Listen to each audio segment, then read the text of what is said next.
Good evening. Good evening. You've not had a haircut, Ben, yet. Now have you? Not yet. I'm gonna shave later. Haircut I have before Shabbos. Yeah. I'm getting it long. Shave, I'm too lazy. I'll do it Friday. What's the rush? We were lucky this year. We had Rosh Chodesh, so we could shave in between. Usually I've got 4 weeks already. Yeah.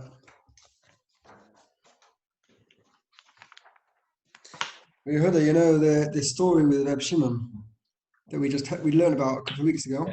Yeah. Daf Lamed Gimel on the base. Lag Ba'omer. Oh, yeah. Also, the 33rd Maimah of Reb Shimon. Yeah. 33rd teaching, Reb Shimon teaching. That's I've heard. It's the 33rd time it's mentioned in the Shabbos. I don't know how that one, but then I was speaking to my children. I made a little fine thing.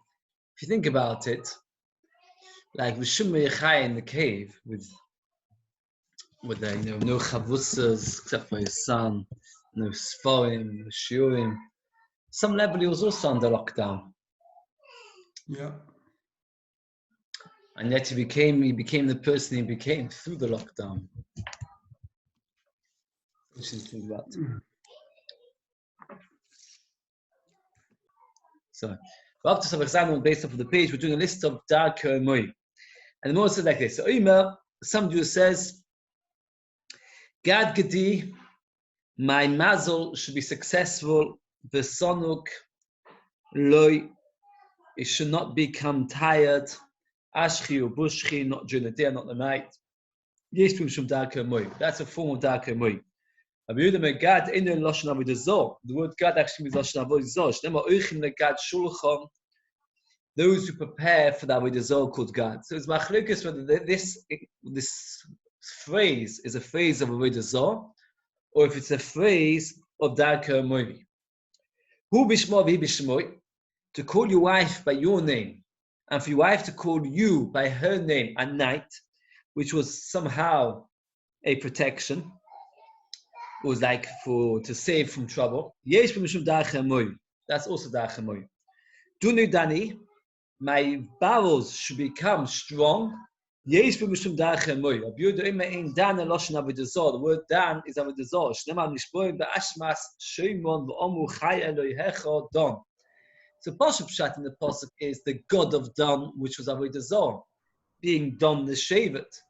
But another translation, the word Dan could also be a name of Avodah Zarah. So therefore, he holds speaking to Dan is not a form of Darkei Movi, it's a form of Avodah Zarah. Oimel oyev tzvach, person who says to the raven to cry out, to shout, ul ovasa, and to a female raven, shriki, you should whistle, v'achzir is novech, and turn round to me your tail. Letoiva, and that would be a good sign. Yesh b'mishum Darkei Movi. That's Darkei Movi. Or somebody says, Shachtu Tanago Shekol Alvis. Shech this chicken, because it spoke like a female chicken. The Tanago Shekol Galvis, or this female chicken that spoke like a male chicken. Yesh b'mishum Darkei Movi. That's also Darkei Movi, because it shows that you're worried about witchcraft and things which have no common sense, and therefore it's Darkei Movi. Eshte v'oisi, I'll drink a nivova, yesh b'shum Darkei Movi, that's also Darkei Movi. And with v'kaz beitzim b'koisa, somebody who cracks eggs in the wall and squeezes their shells into the wall, if they're in front of chickens, yesh b'shum Darkei Movi, that's also Darkei Movi. V'ameges if they're somebody who stirs a pot in front of chickens to keep them alive, yesh b'shum Darkei Movi. And merakedes, a woman who dances in front of the chickens, or she counts 71 in order to save them, that they should survive. It's Darkei Movi. And somebody who dances in front of kutach. Does anybody remember what kutach is? What is kutach? It is a very popular dip which they had in the olden days. It was made out of stale bread, lots of salt, and old milk. So if you would dance in front of it, they believed it would make it stronger, sharper. Somebody keeps very quiet and she cooks lentils. And she screams when she cooks greasing. Is anybody finding the noise, a background noise disturbing? No? No, if you find noise disturbing, it's rechts the greasing. Yes, we should that's darche. And Mishatelis b'fnei k'dei rosso, the special meheva. The woman urinates in front of the pot because she believes that will cook quicker. Yes, we should darche moy. Avo noisen kissim shotut. You're allowed to put a splinter from a strawberry plant. The shiv is chuch is a broken piece of glass. B'k'dei b'shush the special meheva. B'chacham in oisim b'shiv is chuch is they forbid it with glass if they are sakon v'kol sakon. There's not much point in discussing this at great length because most of these things don't exist. I've not heard of people screaming or urinating in order to make something cook better or different. But it is interesting that there are many people that believe in all kinds of hocus-pocus kinds of things. For example, some people believe that you walk over somebody's foot, it is dangerous. Some people say if you walk underneath a ladder, it is dangerous. And there are many kinds of hocus-pocus things. Now, generally speaking, one's not allowed to believe in all of it, and so darke moy. But what's very interesting is that there's a few places in Shas where the Gemara actually mentions some kind of like strange custom. For example, the Gemara says you should never sell the first property that you ever bought. It's a bad sign. Or Tosas Bava Metzia says that if you find somebody's wallet, you can be sure that it's his, if it's got it with his get, etc. People don't lend out their wallets. The personal wallet they don't lend out, Tosas says because it's a bad sign, it's a bad omen. It's a bad omen. An obvious question is, am I still on? For some reason, this thing is telling me I'm signed out. Can anybody hear me? Hello? Yeah. I don't know why the computer is saying I'm signed out. Okay. The point is that the question is, when is it considered a bad omen or not? And this is a very, very, very big discussion. About a year or two ago, Feldheim brought out a book by somebody who tried to clarify all these halachas. In the back had a lot of shikach teva regarding when is it permitted, when is it forbidden. That means when is a bad omen, like we just said over here, that if you scream when you're cooking lentils, it cooks better or something. That's an omen kind of idea. So the Ritva says that it has to have medical value. If it doesn't have medical value, then it's no good. So Kivega already asked the question that we see not like that. For example, selling your first property, you cannot say there's some medical value in keeping your first property. There's no logical reason there's any reason to keep your first property. Nor, for example, there's no logical reason not to lend out your wallet. And yet, Tosfos says by both of these things, they're bad omens. Kvega says a slightly different thing. It says if it's accepted practice that this is a bad omen, then this is indeed permitted to keep to it. That means this is a topic which is very big, and unfortunately, I never actually had to clear myself, and certainly with the amount of time limit that we have, it's very difficult. But I just want to point out that one has to be aware as follows. There's a Gemara over here with a long, long list of practices, which the Gemara says is all forbidden. Why are they forbidden? The darke moivi. There's no logic. It's simply following a suspicious kind of thoughts which the moivim had, which are not based on any logic. We don't believe in it. Yet every so often we do see in Chazal things which they say is a bad omen, and also doesn't make sense to us. How to differentiate between the two is very difficult. As I said, the Ritva says it has to have some grounding in reality. If it's got some grounding in reality, it is permitted. You could say selling your first property is a sign of poverty, for example. Giving away your own personal wallet is a sign of giving away your wealth. That's the Ritva. The Kivegas are a slightly different way of looking at it. His way of looking at it is it has to be something which is accepted, practiced by everybody, not by a select group. If everybody is to accept that this is something which is considered wrong, then it is okay. Then you're supposed to come in at it. More says like this: Tanu Rabbanon. This is things which have got grounding in reality. You're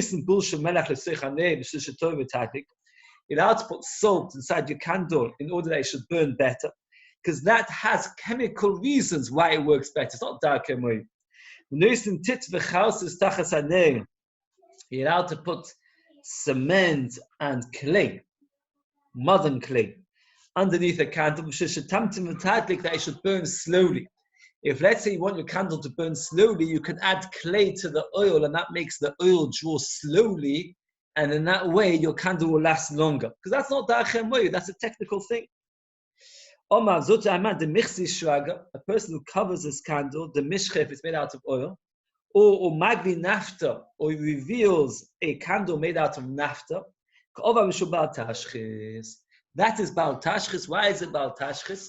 Because in both of these cases, the oil gets burned quicker unnecessarily. It doesn't help the candle.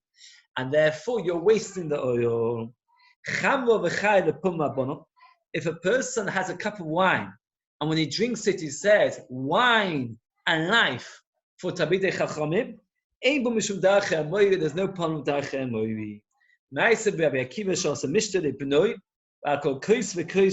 Every time he drank a cup, whenever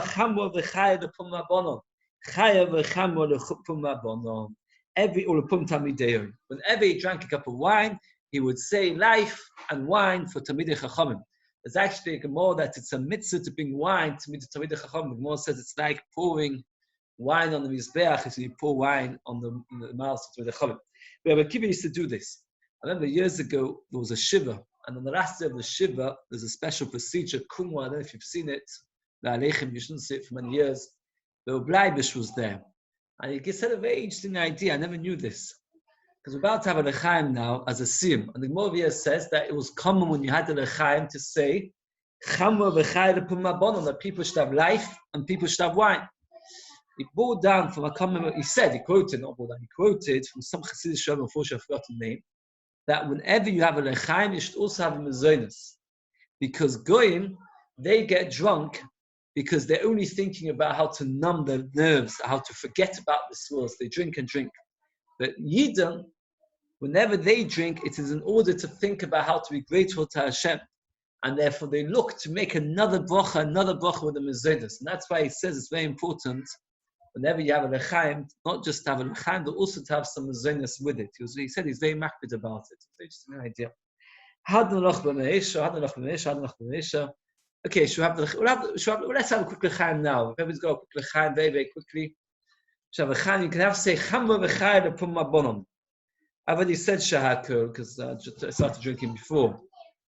Every Lechaim, which we zeichet to have many, many more simchas, to finish many more kvakim. You have to say Shahakol if you haven't. I'm sure, as I said before we began, that I was struck today that Shimon ben Yochai in the cave was mamish literally locked down. He didn't have his Svarim, he didn't have his Chavusas, he didn't have his Shiurim, he didn't have his Talmidim. Shimon ben Yochai, when he was in the cave, was literally in a much worse lockdown than we had. He was even limited in what he ate and what he drank. And if you remember, the Gemara tells us that when he came out of lockdown, he was Zeichi, met Pinchas ben Yoy, and Pinchas ben Yoy started crying, and the tears came down his back, and he caused him extra pain. And Pinchas ben Yoy was crying. He said, "We went through such terrible fate." What did Shimon Yochai say to him? Did anybody remember? What did Shimon Yochai say to him?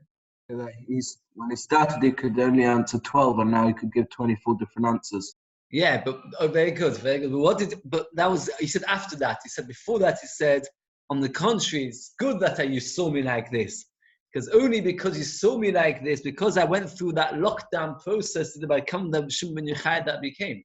Shimon ben Yochai became the great of Shimon ben Yochai because of his lockdown.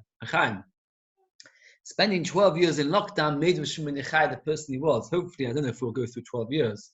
This rate, it looks like that's very likely, that's a probability. But imagine he became who he was from that kind of lockdown. It's a very special. I was very struck about how much comparison there was. He had to hide. Imagine what it means. He didn't have his farm, he didn't have his chavusas, he didn't have his shiur, he didn't have talmidim. He couldn't eat what he wanted to eat. He couldn't even get dressed properly. Okay, so we get a big chizuk from his lockdown. How much we've been zeicher to finish a perek in Shabbos during our lockdown. Imagine how much nachas ruach gets. A new perek. Here we're getting a bit more into the lumdus of Shabbos. For a person with mechal Shabbos b'meizid, and there's Eidim and Asro, is Chayav Misa. If there's B'meizid and no Eidim, then he gets Koros, like Shruch gives him Koros. If a person did it b'shoigeg, he did it by mistake, then what's the halacha? He has to bring a korban chatos.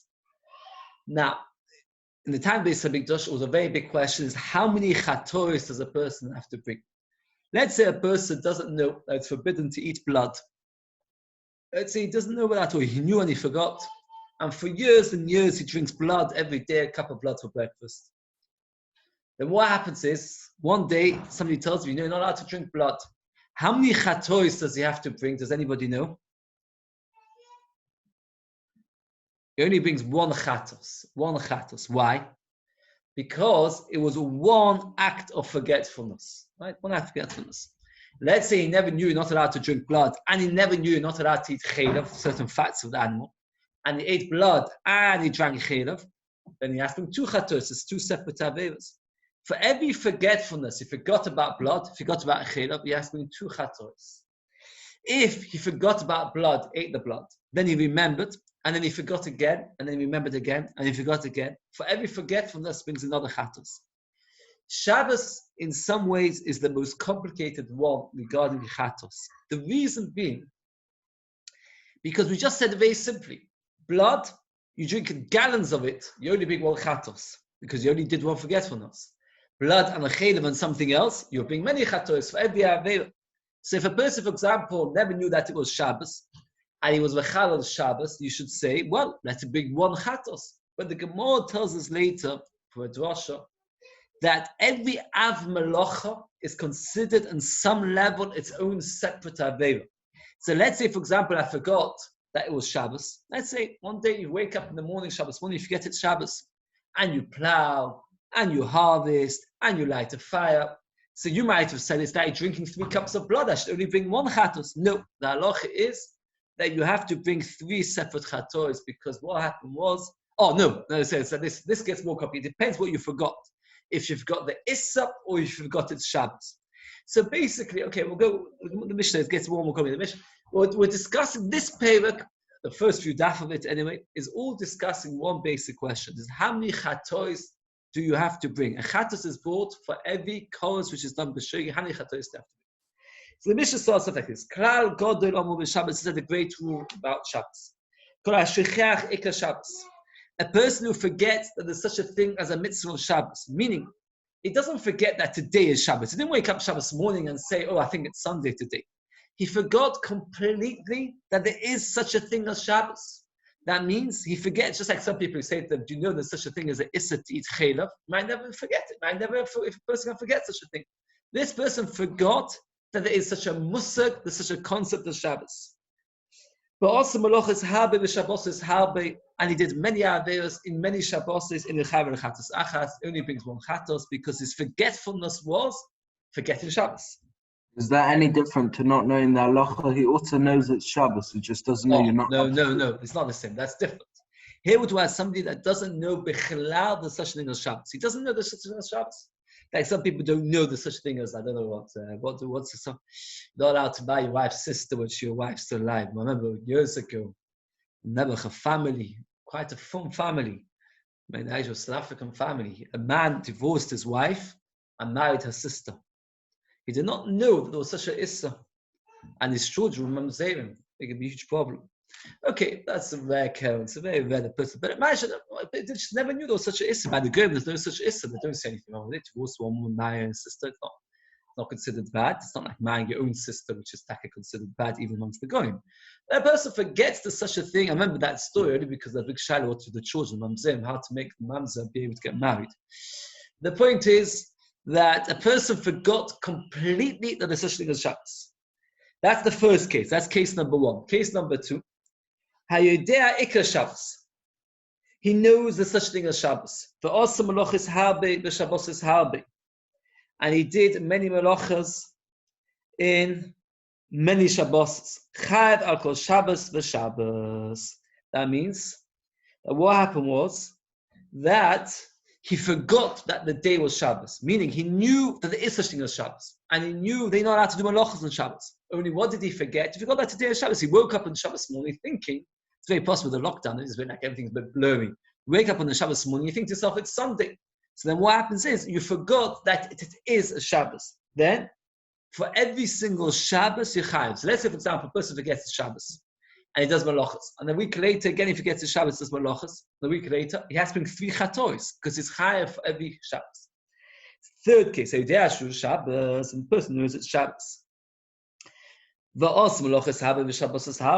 he does many malachas on many Shabbos. For example, he doesn't know you're not allowed to do boiva, he doesn't know you're not allowed to cook, he doesn't know you're not allowed to plow. He does many malachas. Chayiv al top of some ches and dalef al kol ab malacha.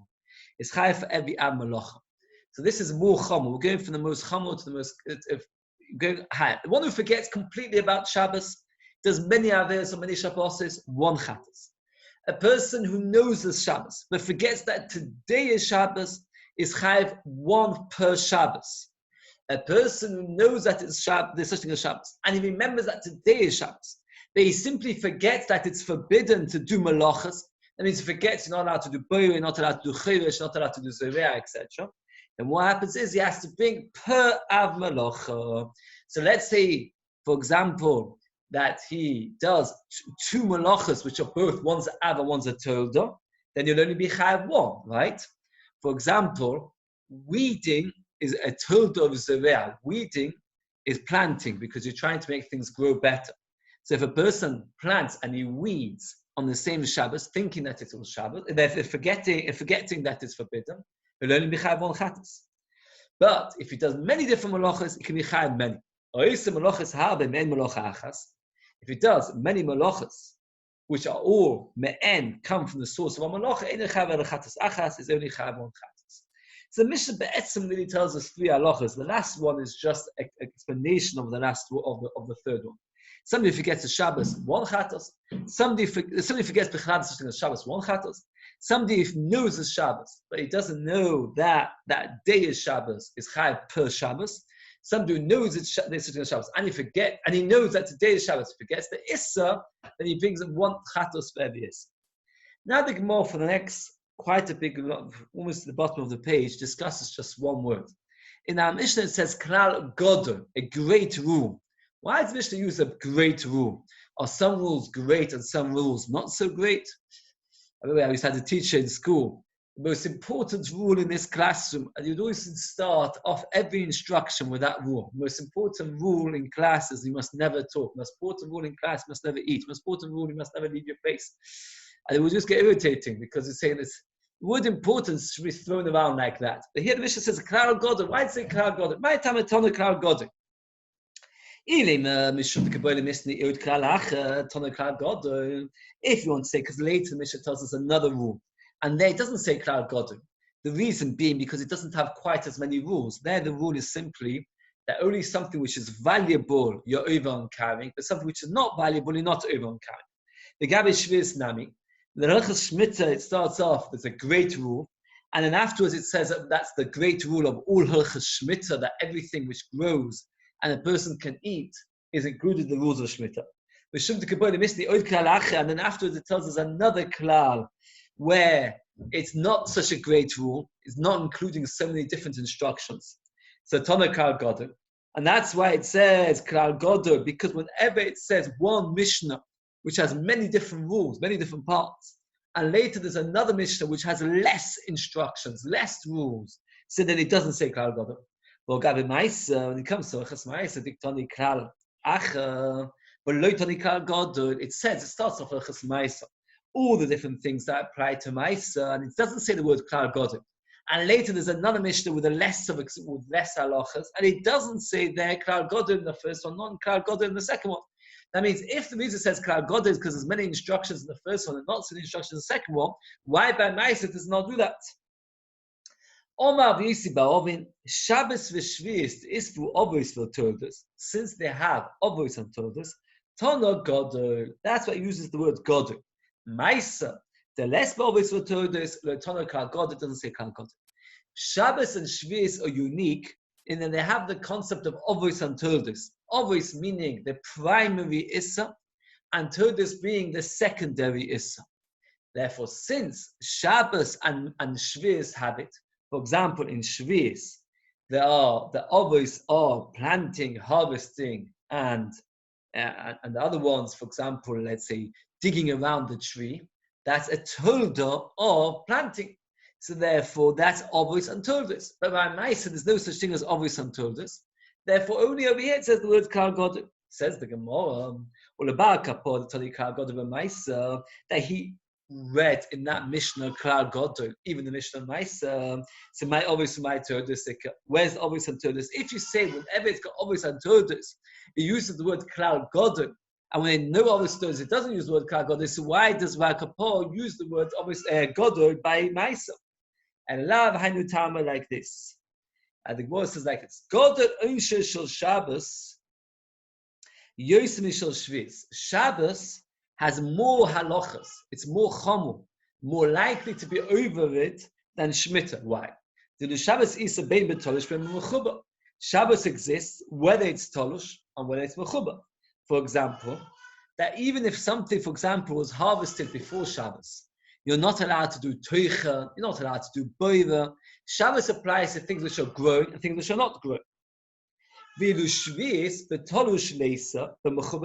whole halachas of Shemitah is only things that are growing. Things that were not growing when Shemitah came in, they don't have the halachas. Shemitah exists more than Maisa. Why?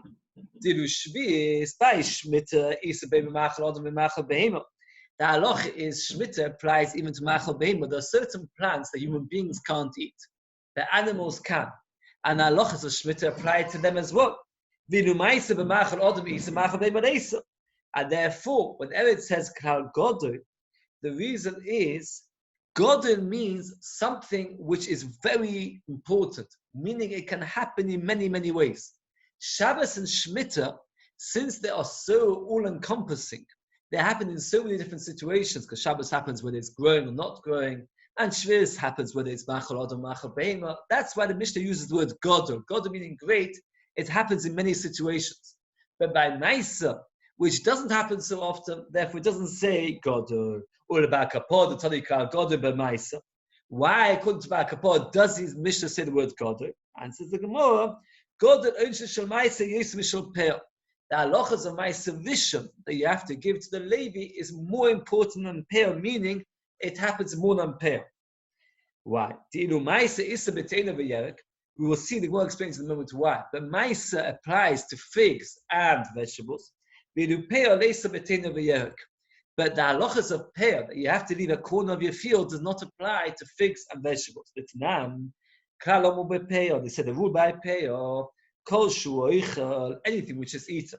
And more afterwards we'll explain every part of this phrase. This is a special rule in Hilchos Peah.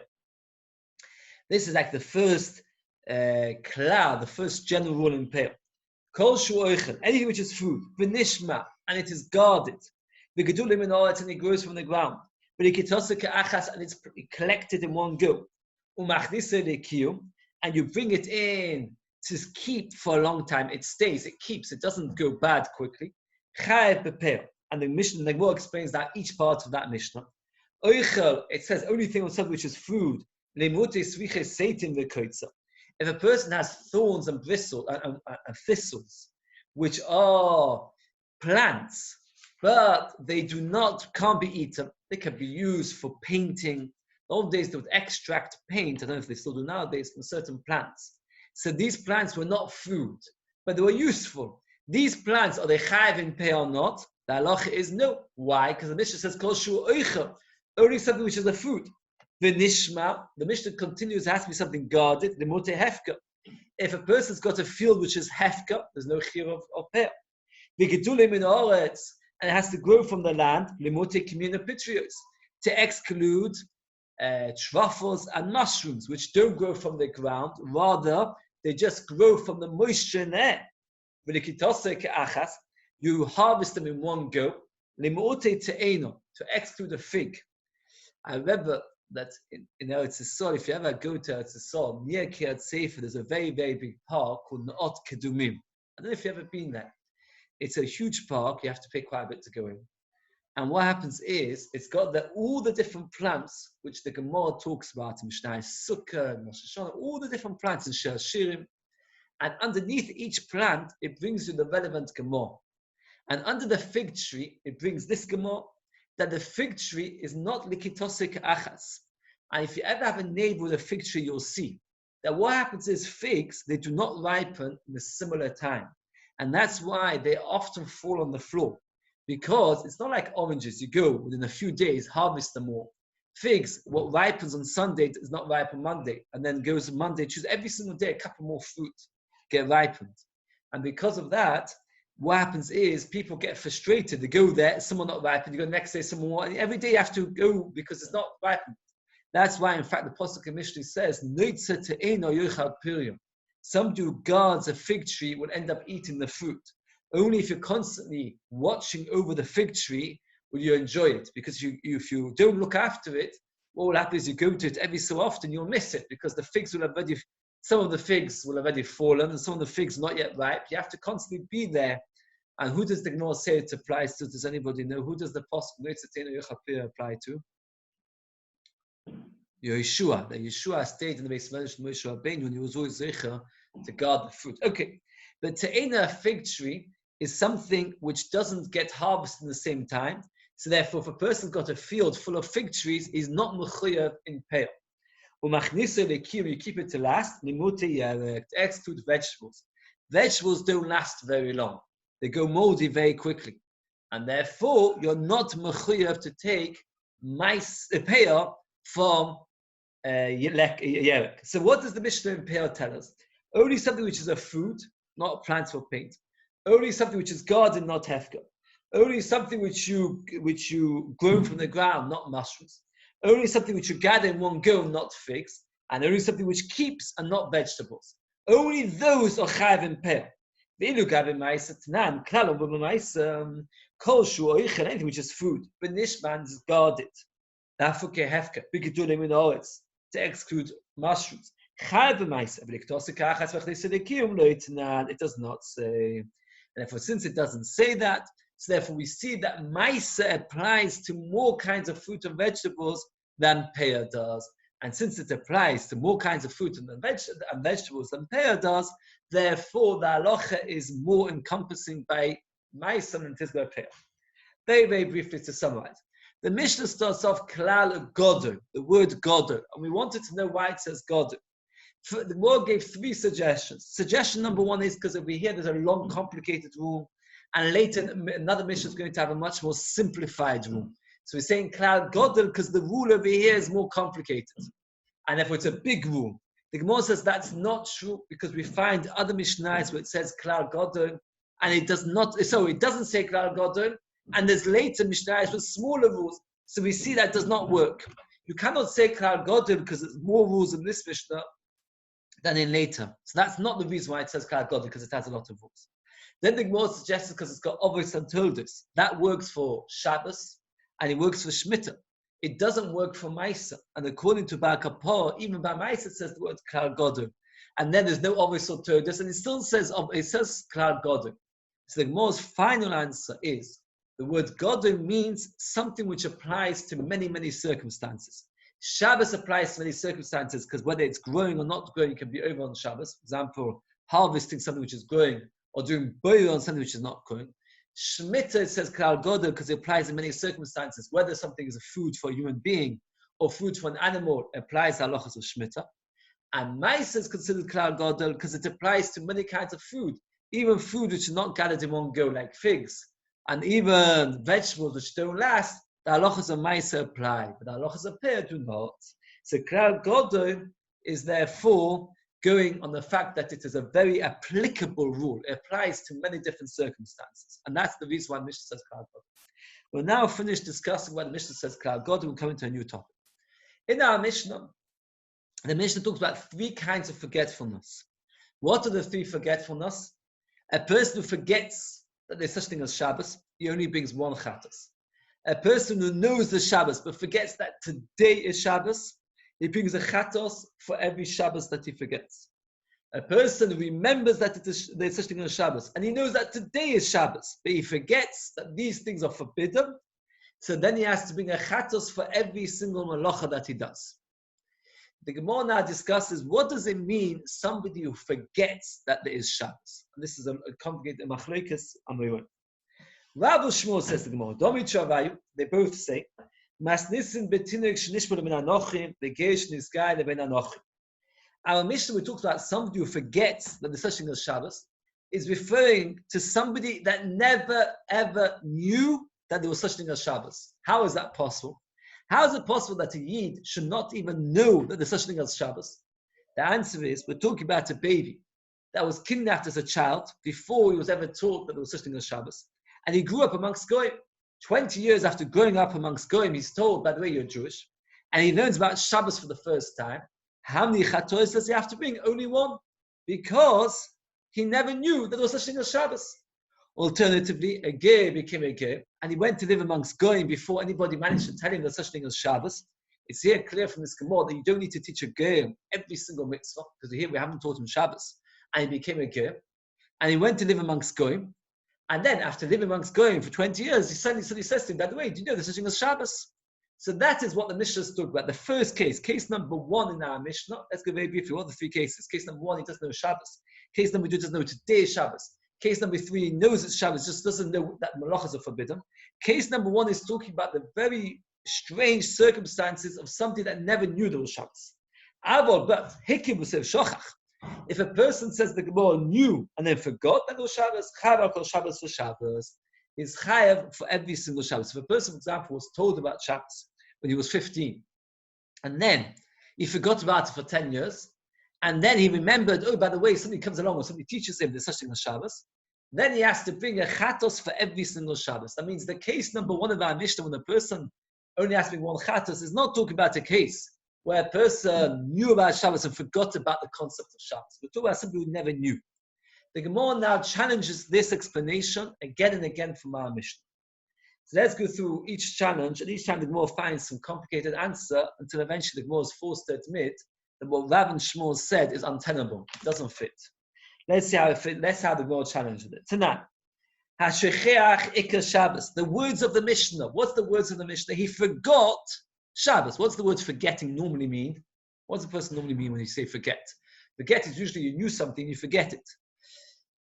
I used to learn years ago in the headmaster used to always say, boys would complain, I forget so much when it comes to the exam time. You say, I don't know how much of it is forgetting or how much of it is that you never heard it in the first time when the teacher spoke about it. You can't call it forgetting unless you actually learned it and then forgot it. The word Hashecheach usually means that you forgot it. Says the Gemara, clearly our Mishnah is not talking like Rav and Shmuel. No. Or says, no, that's not a question. That he was not aware, it was forgotten from him, the concept of Shabbos. Says, okay. So you managed to answer the first question. Question number 1 is that shechach means to forget. It usually means forgetting is usually you knew and forget. Well, no. Forgetting can also mean not to ever been aware of the concept. Says, well, okay, let's carry on. If a person knew about Shabbos and then forgot about it, what are you going to say? Chayav kol Shabbos for Shabbos is chayav every single Shabbos. Instead of saying Hayodeika Shabbos, instead of telling me in case number 2 that he forgot that today is Shabbos and therefore he did a lot of malachas, and what's the chiyuv? Case number 2 is what? Chayav kol Shabbos for Shabbos. That is chayav every Shabbos. They talk about a case. That means case number 2 was a person knew about Shabbos, but he forgot that today is Shabbos, and then next week he forgot it's Shabbos, and he asked me a chatos for every Shabbos that he forgot. Says the Gemara, according to Rav and Shmuel, why talk about a case where he forgot that it was Shabbos today? According to you, talk about a case he forgot completely that there's Shabbos. I want to summarize. It's important to get this to say this clear if we can. The Mishnah, the way we understood at the beginning, talks about 3 cases. Somebody forgot that there is such a concept of Shabbos. Case number 1, he brings 1 chatos. Case number 2, he knows this concept of Shabbos. He forgot that today is Shabbos. He brings a chatos for every Shabbos. Case number 3, he knows there's a concept of Shabbos. He knows that today is Shabbos. He forgot that the malachas that you're doing are forbidden. He thought you're allowed to plant. He thought you're allowed to sow. You're allowed to harvest. Okay. Rav and Shmuel pushed up the bar, and they said, no. When we say forgetting, we mean somebody that never knew altogether. But somebody who knew once, and then forgot about the whole concept of Shabbos and only got taught about it years later, then he has to be a chatos for every Shabbos. So the Gemara first challenge for case number 1, which talks about the word forgetting, and one answers yes, the word forgetting can also mean somebody who never knew. Now the Gemara challenges from case number 2. Case number 2 is what? A person who forgets that today is Shabbos, and therefore he has to bring 1 chatos for every Shabbos. Why talk about somebody who forgets that today is Shabbos? Talk about somebody that has forgotten, according to Rav and Shmuel, who they say that somebody who knew about Shabbos and then forgot about it has to be a chatos for every Shabbos. Case number 2 could be talking about somebody who knew about Shabbos, forgot about it, and then he has to be a chatos for every single Shabbos that he was unaware that there is such thing as Shabbos. Why talk about a person who forgot that today is Shabbos? Talk about somebody who knew there was Shabbos, went and forgot about it for years and then suddenly remembered it. So Moses says, "Listen, hikki v'sev shochach v'koshkin hai." Answers the Gemara, "My hayudeik Shabbos." The Gemara now fits in that the second case is not like we understood before that he knows about Shabbos. He forgot that today is Shabbos. Well, the case number 2 is that he forgot completely the concept of Shabbos. My hayudeik Shabbos, misha yudeik Shabbos. He knew there was such thing as Shabbos. V'shokcha. Double sum chesed base. Aber lo shokcha says, well, okay. Now what are you going to say? What's the din? My then you can deduce according to Rav and Shmuel. They've pushed up the bar. To be chayav only 1 chatos, a person has to have never known that it was Shabbos. To be chayav for every chatos, that's talking for every Shabbos, that's talking about somebody that forgot the whole concept of Shabbos. Somebody who remembers the concept of Shabbos, but he forgets that today is Shabbos, then he's chayav for every melacha. And the Tanya idea Shabbos was Malachis Harbe, Shabbos is Harbe, Chavak Malacha. Why talk about a case of somebody, case number 3? He knows the day is Shabbos, but he forgets that these malachas are forbidden. Listening to Yudaika Shabbos, he knows the Shabbos, but he forgets that today is the Shabbos. Choshkin ho. Elo says the Gemara, Masnisin Kishehike B'Sev Shochach. Udrav Vishwan Nami Kishehike B'Sev Shochach Domi. The Gemara now retracts and says like this. The Mishnah, the very first case of Mishnah was a person who forgot completely the concept of Shabbos. Rav and Shmuel came along and told us, we're talking about somebody that never knew about Shabbos. How is that possible? As a baby, he was taken away, and therefore he never knew about Shabbos. We deduce from that had he known about Shabbos, the case would have been different. Now the Gemara retracts from that. And the Gemara says, no, Rav and Shmuel are not changing the first case of our Mishnah. They agree with the first case of our Mishnah. That the first case of our Mishnah is talking about somebody who forgets the concept of Shabbos. What Rav and Shmuel are adding is that somebody who never knew about Shabbos altogether has the same halacha as somebody who forgets completely the concept of Shabbos. That's all Rav and Shmuel are saying. They're not changing all the cases of our Mishnah. All they're doing is they're adding that the very first case of our Mishnah, which says somebody who forgets about Shabbos, is not talking about just somebody who forgets about Shabbos but knew it. We're talking about also somebody who never knew the concept of Shabbos. And therefore the 3 cases of our Mishnah are, case number 1, somebody who forgot the concept of Shabbos or never knew the concept of Shabbos, then he has to bring 1 chatos for all the years until he discovers Shabbos again, or discovers it for the first time. Case number 2, he knows about Shabbos, he forgets that today is Shabbos, like we said originally. And case number 3 is he knows that today is Shabbos, and he knows there's such thing as Shabbos, he just forgets the malach is forbidden. So the Gemara says, but this is what you should read it as. Even a child captured by the goyim, the geishnis gale ben anochim, kishehikim b'sev shochach domi. It's as if he knew and then forgets. V'chayev and he's chayev v'kol chatos. And the Gemara says, only if he once knew Shabbos and then he forgot it. This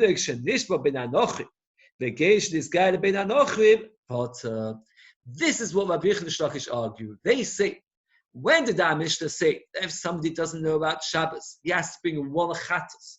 When he discovers Shabbos, is only somebody that once knew and went and forgot it. But somebody that never ever knew the concept of Shabbos and he's taught about it for the very first time, does not need to bring a chatos at all. So let's say a Yid comes from, let's say, Russia or something like that. And he doesn't know about Shabbos at all. He never knew about Shabbos altogether. And now he's discovering Shabbos for the first time. Unless Mashiach comes, does he have to bring a chatos or not? What would you say? To give one. One chatas, that's what you would say. No, you're speaking according to Rav and Shmuel. According to Rabbi Yochanan and Rish Lakish, they would say none, because he never knew about Shabbos. Only somebody who knew about Shabbos and went and forgot it for years on end, then he brings one chatas. But somebody who never knew ever that there was such a thing as Shabbos, he doesn't have to bring any chatos whatsoever. That is the machlekes Rav and Shmuel and Rabbi Yochanan and Rish Lakish. Rav and Shmuel would say he has to bring one, Rabbi Yochanan and Rish Lakish say he has to bring none. Says the Gemara. Now the Gemara is going to challenge Rabbi Yochanan and Rish Lakish. Meisving. Klal Gadol Omer b'Shabbos. Kol ha'shechach ikar Shabbos. Somebody who forgets the concept of Shabbos. V'asa malachas habe Shabbos harbe. And he does many malachas on many Shabbos. Ein yochai v'lo achas. He only has to bring one. Keitzad. What's the case of somebody forgetting about Shabbos? Tinuk shvishvol v'nanochim geish this guy v'nanochim. A child that's kidnapped as a baby. Or again, that's this guy amongst goyim. V'asa malachas habe Shabbos harbe. Ein yochai v'lo chatos achas. Is chayav one chatos. V'chayav al adam achas. Will be chayav another chatos for eating blood all those years. V'alachilev achas, for eating fat all those years. One. V'alavodah zo achas. Munvaz poita. Munvaz patas. It says clearly in this brisa, black and white. It says not like about Rabbi Yochanan and Rish Lakish. Rabbi Yochanan and Rish Lakish said, when does a person have to bring a chatos? Is only if he knew about Shabbos and then forgot about it, then he brings one chatos for all the years he forgot. But if he never ever knew about Shabbos, he doesn't have to bring anything, because they never knew about Shabbos. And this brisa clearly says that if somebody never knew about Shabbos, he has to bring a chatos. Says the Gemara, that's the kasha against Rabbi Yochanan and Rish Lakish. That's the kasha. Now, since we mentioned the Vaisa, we're going to continue the argument between Munvaz and the Chachamim as to whether somebody who never knew about Shabbos is Chai. Munvaz argued in front of Rabbi Akiva as follows. In one place in the Torah, normally the word chayta always means by mistake. Chatos, the word chatos means to sin by mistake. When we say on Yom Kippur, if you have an article or any other commentary, or straight away say chatoim, sins which were done by mistake. That's how it will translate the word chatoim. But there's one exception in the Torah referring to somebody who lied that he knew edus about somebody, and he denied that he knew edus. Shvuas edus is called. He has to bring a chatos, and the pasuk there says he has to bring an asham. Sorry. And the pasuk there says, "V'nefesh ki sechto," uses the word chatos. So you see, the word chet can sometimes mean for mezit.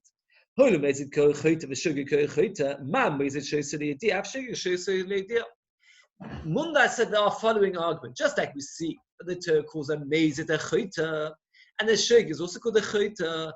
The Gzera Shava comes to teach me that person to be considered a shogeg has to once have known something. If he never ever knew it at all, that's not called shogeg. That's called oinas, and he's not chaying a chatos either. Only when somebody knew something and forgot it is called shogeg. If somebody never knew it at all, it's called oinas. Only Rabbi Akiva,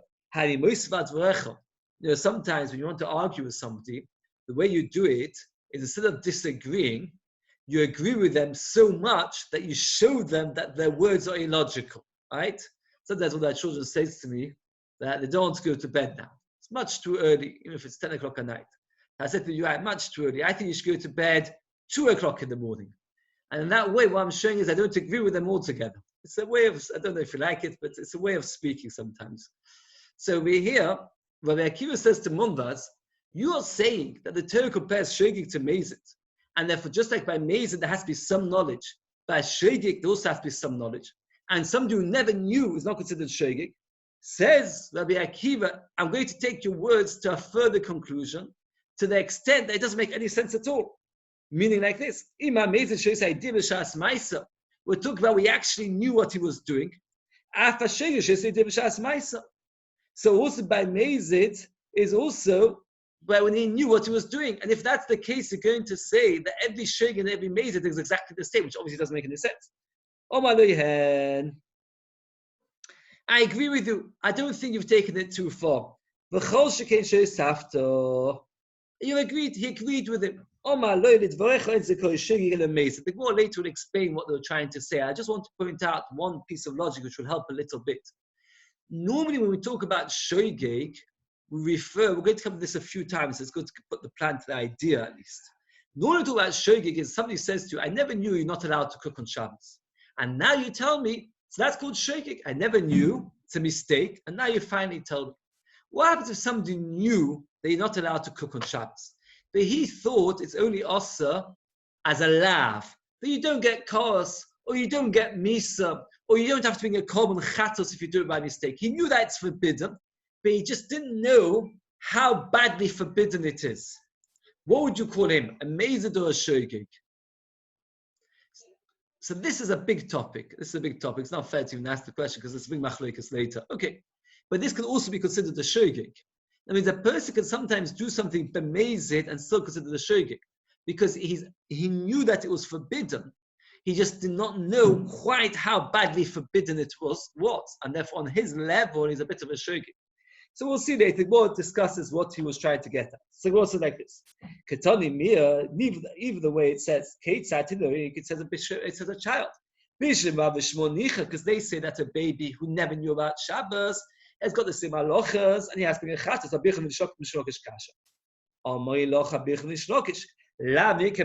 The potter. Is it not mumbas that says your potter? And non-dominant can mumbas. We go like mumbas. So the machlokes of Birchnan and Mishlokish against Rav and Shmuel is a machlokes tanoi. And what is the essence of the machlokes? A baby that never knew about Shabbos, or a ger that never knew about Shabbos, and then finally after years discovers Shabbos for the very first time.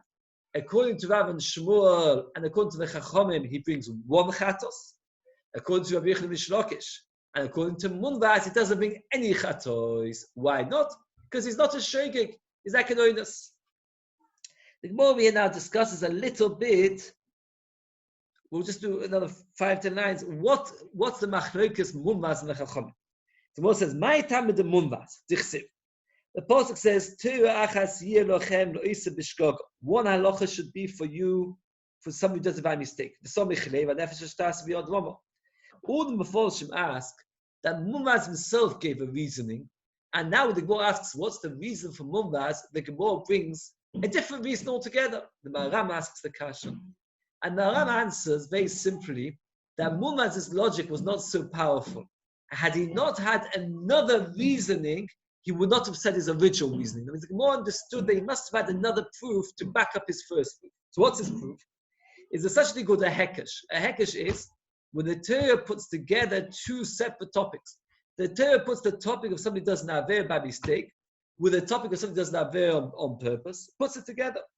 Hekesh shogeg lebezid. Ma mezid shoyser liyediyah. Just like by mezid, he knew originally that was forbidden. Av shogeg shoyser liyediyah. He knew. Says that what do they do with the hekesh? With the fact that the Torah puts the two together. Rabbi Shimon ben Levi was teaching his son. He was teaching him as follows: the Torah says this halacha should be for somebody who does it by mistake. Uksiv top of Samech Tes Amud Aleph. It's that if you forget and you don't do all the mitzvahs, how is it possible for somebody to be over all the mitzvahs of the Torah in one go? Does anybody know? How is it possible to do such things? To be over all the mitzvahs of the Torah in one go? The Gemara in Hovers asks the question. If you do Rashi, you should know the answer. What is the answer? Over Baker. Oh, very close. If you do Avodah Zarah, since Avodah Zarah is shokol keneged kol mitzvahs, so the pasuk says if you by mistake do all the averos, we're talking about Avodah Zarah. Uksiv, the pasuk says v'nefesh asher biyod ramo. That if a person does Avodah Zarah on purpose, then he gets kos. Hukshu kulam Avodah Zarah. The Torah compares by putting the halacha of shogeg that you have chatos next to the mitzvah of Avodah Zarah, tells us a hekesh. Then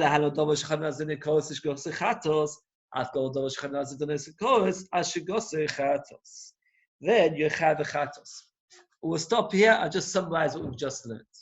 The Torah puts the halachas of shogeg and mezid together. The pasuk telling us the halacha of shogeg and the pasuk telling us the halacha of mezid. The Torah puts it together. Munvaz learns from it that just like by Mezid you knew that there was something wrong, by Shegig also you knew there was something wrong. Meaning that somebody that never knew there was anything wrong is not chayav for doing an Aveira. If he never ever knew there was something wrong, he's not chayav. So a child that never knew that eating blood was forbidden, ate blood for 20 years, does not even need to bring one chatos. That's how Munvaz learns the hekesh for the fact that the Torah mentions Shegig and Mezid together. Why does the Torah mention Shegig and Mezid together? Just like in Mezid, you have to have one sneer that was wrong. Shogig, you have to have one sneer that was wrong. That's how Munvaz learns it. The Chachamim learn it for something completely different. They learn like this. The Torah tells us that if you do an Aveira by mistake, you bring a Chatos. The Torah does not specify which Aveira. Let's say by mistake I don't wear tzitzis. Do I bring a Chatos? Does anybody know? If I wear four-cornered baguette, a four-cornered clothes, without putting on tzitzis, do I bring a chatos? Does anybody know? No, because you wouldn't have been chayav b'mezid. No, you're not chayav. You're close, but not correct. You're not chayav chatos. That is true, but why not chayav chatos? Because that is what the Chachamim learn. The connection between the shogeg and the mezid is the mezid is something which you chayav kos if you do it b'mezid, and it's allowed. So too, you only bring a chatos for something which b'mezid there would be kos. Let's say you eat by mistake meat and milk together. Do you bring a common chatos? Who knows? Eat meat and milk together by mistake. You bring a common chatos? No, because you won't be chayav kos. Oh, very good. You don't bring a chatos. If you by mistake eat chaza by mistake, do you bring a chatos? No. That is what the Chachamim learn from the hekesh, from the connection of the two things together. The fact that it mentions shogeg and mezid together to teach you.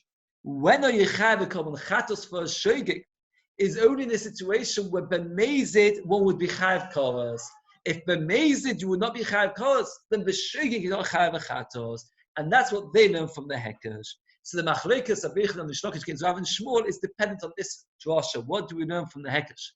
Do we learn from the hekesh that just like mezid you have to have one to learn also by shogeg, but do we learn from the hekesh simply that you only chayav a chatos for something that b'mezid you chayav kos, something that b'mezid you will not be chayav kos, like eating meat and milk, shatnas, chaza, all the lavim, you do not bring a common chatos for.